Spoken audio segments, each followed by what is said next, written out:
In today's video, I'm going to teach you how to ask Claude or Bolt.new in a Chrome tab to generate the files for a Figma plugin, save them correctly on your device, and then import that plugin into Figma. To begin, open Chrome and go to either Claude or Bolt.new in a tab.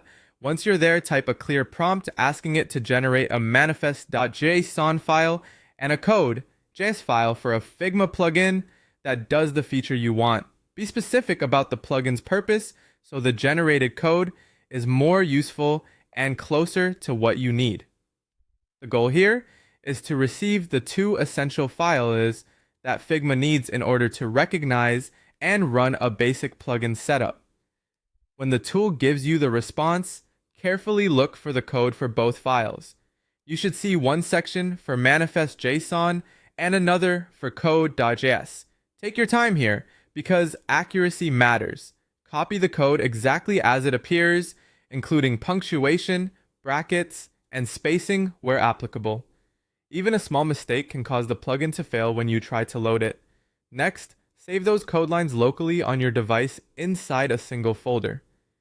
Create a new folder in a location that's easy to find, such as your desktop or a projects folder. Then create one file named manifest.json and another named code.js. Paste the correct code into each matching file and save them. Make sure both files are placed in the same folder because Figma will look for the manifest file there and use it to locate the plugin code. It's also a good idea to double check the file names before moving on. The names need to match exactly, especially the file extensions. If a file is accidentally saved as a text document instead of a JSON or JavaScript file, Figma may not import it properly. So pause for a moment and verify that everything is organized correctly.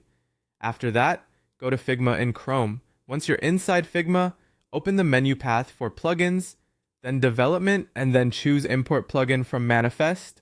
This will open a file picker so you can browse to the folder you created. Select the manifest.json file from that folder and confirm the import. At that point, Figma should register your plugin as a development plugin. If everything was saved properly, you'll be able to access it from the development plugins area and begin testing it right away. This is a simple and effective way to turn AI-generated plugin code into something you can actually load inside Figma.